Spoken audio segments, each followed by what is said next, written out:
Hi, everyone. I'm excited to be here today to talk to you about some of the miracle stories that are happening right here in our own city, in our own state, every day. My name is Tony Coscia, and the title of our show is Tony's 50,000 Coincidence Miracles. Please note, this show is not about religion, and we're not trying to change anyone's religion, and we're not trying to get you to join any religion. It's just about miracle stories. I don't know of any religion on the planet that doesn't talk about miracles. That's why religions begin, because they have something that's telling them there's really a God. But we're not going to get into that. We're going to just talk about miracles and leave the decisions about all that up to you. So we don't care what religion you are. We just want to talk about miracles.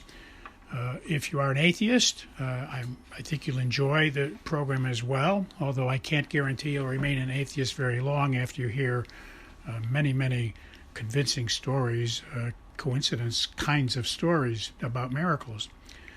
You can email me your own stories if you wish. We'll try to use all we can on the show. I can't guarantee we will, depending on volume and time, but you're welcome to send your stories on to us, and we will mention them when we can.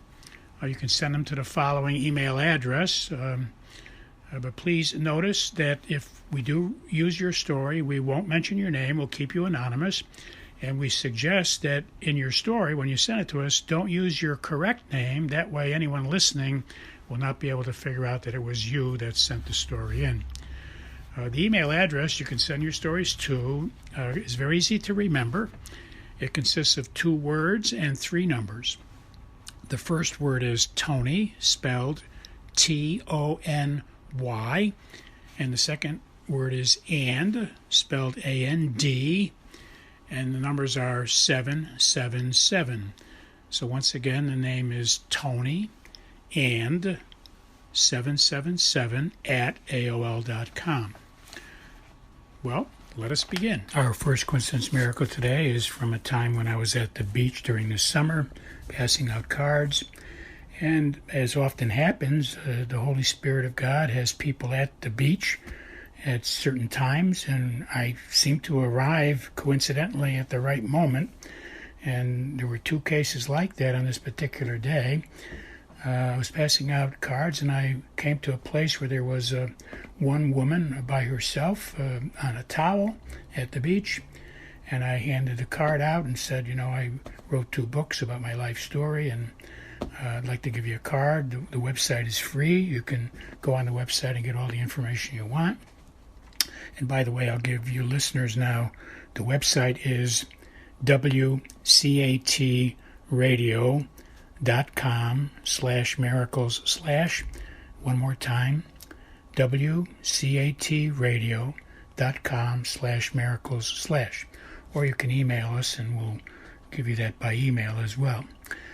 So this particular woman said, I'm flabbergasted that you came by and you're telling me about how, you have this relationship of getting miracles.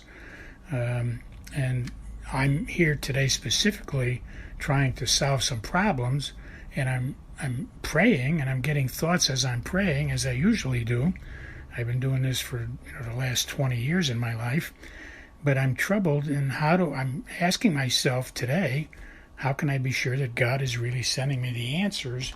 And you just come by, so please tell me, how do you decide in your life when you're asking God things, how do you know it's really God talking to you?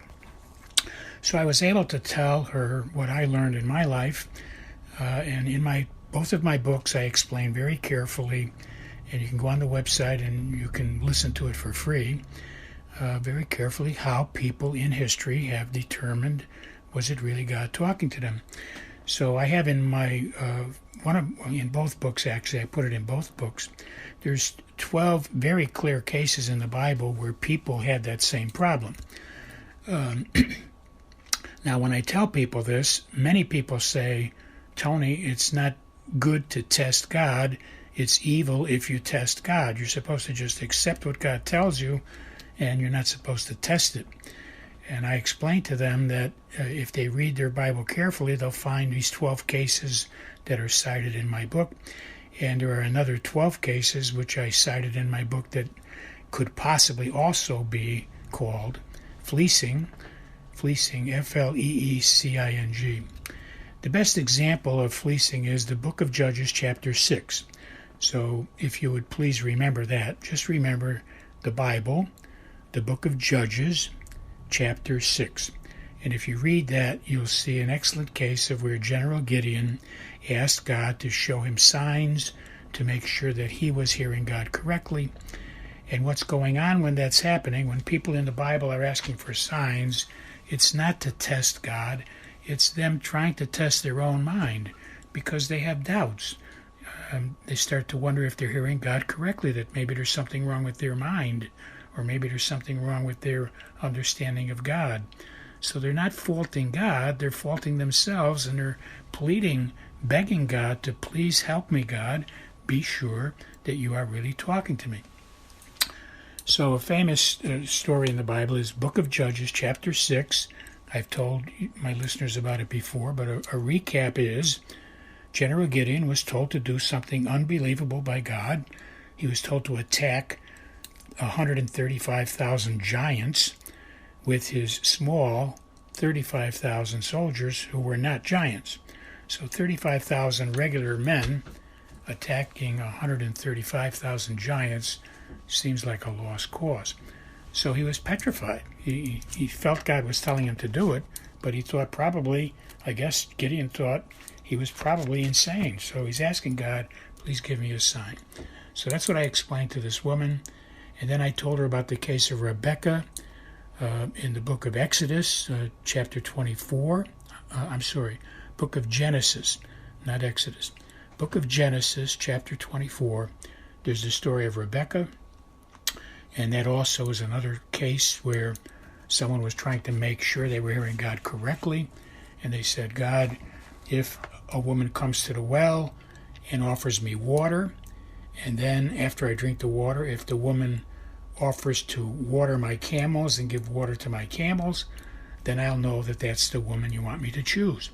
So in both cases, these are people in the Bible, very strong, holy, blessed people who are trying to make sure they're doing God's will correctly. So I always tell people, ask God to inspire you with what kind of a fleece, what kind of a question to ask him, like I just said in the book of Genesis 24 regarding Rebecca at the well, or like Judges chapter 6 for General Gideon. The woman I was talking to at the beach was very happy to hear about fleecing. She never heard about it before, and she's going to use it, and she's going to ask God to inspire her on what kind of sign or clue she should look for to make sure she's hearing God correctly. I told her that we've had 10,000 saints in history, and all 10,000 saints talk to God with mental telepathy, at least every saint that I've read about. And I explained to her that in the book of Luke, chapter 10, it says only one thing is necessary. The only thing necessary is keep asking God questions and do what he inspires you to do. And when you're in doubt, when you're not sure that God's talking to you, ask God, how can you be sure? It's perfectly fine to do. It's not testing God, it's testing you. You don't feel that you're hearing God correctly, so what choice do you have? You have to ask God to help make it perfectly clear. I told you this was an amazing day. Well, the very next person I came upon and handed out a card to was another woman who happened to be a bartender by career, or she's a bartender, at a famous restaurant. And she said the same thing to me. She said, I came to the beach today specifically to make some decisions about things that are bothering me, and here you come by talking about how we can communicate with God and ask God. So she asked the same questions. She wanted to know how can she be sure that God's really talking to her. So I explained the same thing. 10,000 saints have all had this problem. There's 12 cases in the Bible where people had this problem very clearly. And there's another 12 cases in the Bible, a total of 24 cases, which might also be similar cases. So the Bible has cases like that. And if you read the lives of the saints, many of the saints had problems trying to figure out what God was telling them. St. Francis of Assisi, very famous saint. He heard God say to him, and I believe he heard it in his mind, But when you're all alone and you're talking to God and you hear it in your mind, you could assume it's a voice that's being spoken. The only way you know it's internal locution or an internal inspiration is if someone else is there and they don't hear it. That's the only way you know that it's not a voice. But St. Francis was told by God to rebuild his church. So St. Francis started getting stones and started rebuilding a church with stones. And then he found out later that he misunderstood, that God was telling him to rebuild it spiritually, structure the spirituality, and start a new order with a different spirituality, like the poor friars of St. Francis, who give up everything and live a life of living on faith that God will provide. Okay, so this was the second person. I explained the same thing. My books explain it. My website explains it. I gave her the cards. You can go to our website. And if you Google the title of the book, by the way, just Google the title of our book. You'll get a wealth of information on the internet. It'll take you to our website, and everything there is free. And you'll see, the answers to these questions, how to know when God is speaking to you by listening to the free audio of our book, or by buying a copy of the book, if you wish, from Amazon or Barnes & Noble. I told you this was quite a day at the beach, because the third person I came upon, I was inspired by God to walk over to a distant part of the beach. This woman was sitting all by herself, far away from everyone. I was inspired to take a long walk to where she was, where the tall grass was, away from the water, away from the beach. And I gave her a card. I explained what it was about. She asked a lot of questions, and then she teared up. She had tears coming down her cheek. She said that she's been sitting there trying to decide some things she has to do in her life. She's very troubled. She really appreciates the fact that she's got this free website now. She said she's definitely going to look into it to ask God to inspire her on what to do. I'm bringing this up. The only reason is to impress upon you that in one day, I went to the beach to pass out cards. I met 3 women, one right after the other, who were there specifically at the beach trying to solve problems, trying to ask God what to do, and they needed to know, how can you be sure when God is talking to you? So it's not uncommon. I mean, I'm sure you find a lot of people in your life who are asking God what to do and asking God for help. They don't know what to do. They're bewildered. So it happens many, many times. You read the lives of the saints. Many of them also spent years praying and not understanding, why they were having the troubles they were having. So we have to be able to ask God questions and get answers. And that's what our books and our website tries to explain. So for this third woman, I also told her the same thing.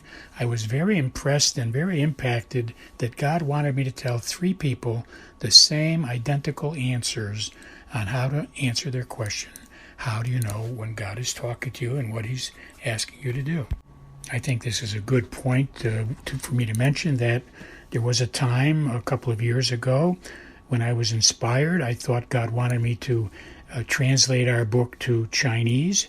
I had a Chinese friend who had brought it up as an option, PhD, and I had to decide, and so I had to fleece it, and I asked God to please help me. God inspired me to go to the Bible, open it at random. I opened it at random, and I came to Ezekiel chapter 47, and Ezekiel chapter 47 says, it talks about the river in the temple, and it comes out in waters and refreshes the entire world, and he inspired me. That's why he wanted me to translate it to Chinese and get it out there for Chinese people so they could also benefit, and translate it into other languages as well. And we offer that on our website. God bless you all. I'll talk to you next week.